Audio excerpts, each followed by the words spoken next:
किया। उनके साथ जो भी शख्स जुड़ा वो मशहूर हो गया। ऋषि कपूर जी ने एक प्रोग्राम में कहा था कि पहले ज़माने में जो गुलकार हुआ करते थे वो प्लेबैक गुलकारी को सरंजाम दिया करते थे।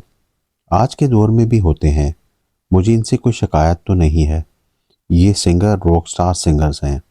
ये शायद हमारे पुराने गुलकारों से भी ज़्यादा अच्छा गा लेते होंगे, मगर ये सिर्फ सिंगर्स हैं। अच्छा प्लेबैक गुलकार वो होता है जो अपनी आवाज़ को किसी अदाकार को लैंड करता है।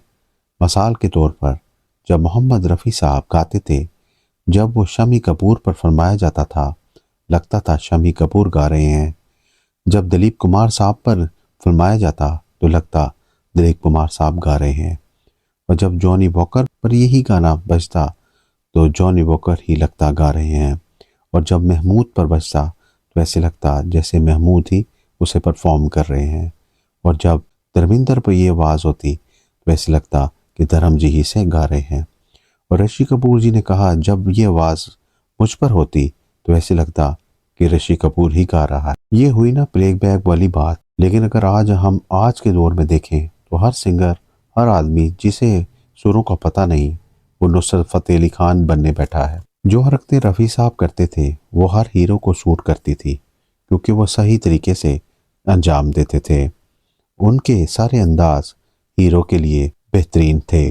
रफ़ी साहब ने ऋषि कपूर के लिए 1976 में गाने गाए, लैला मजनू के लिए, जो ब्लॉकबस्टर रहे।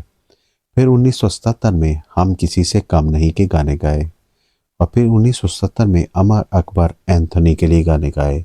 और उसके बाद बहुत सारी फिल्में जो उन दोनों की हिट रही। रफ़ी साहब ने अपने फिल्मी कैरियर में 25,000 के करीब गाने गाए हैं। 40 साल कैरियर में 25,000 गाने, और हर वर्सटाइल तरीके से उन्होंने गाए। उनकी अंदाज मुनफरिद था और उनकी वोकल रेंज भी बाकमाल थी।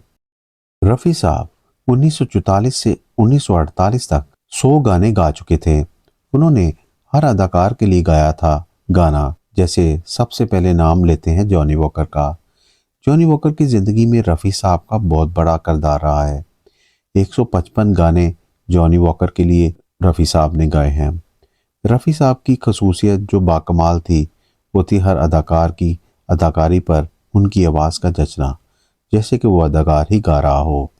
जॉनी वॉकर के बाद शम्मी कपूर वो अदाकार थे जिनके लिए रफ़ी साहब ने बेतहाशा गाने गाए थे। उन दोनों का कॉम्बिनेशन भी कमाल का रहा था, जैसे रूप और आवाज़ का संगम। राजकुमार के लिए भी रफ़ी साहब ने गाने गाए और उनका भी बाकमाल संगम रहा।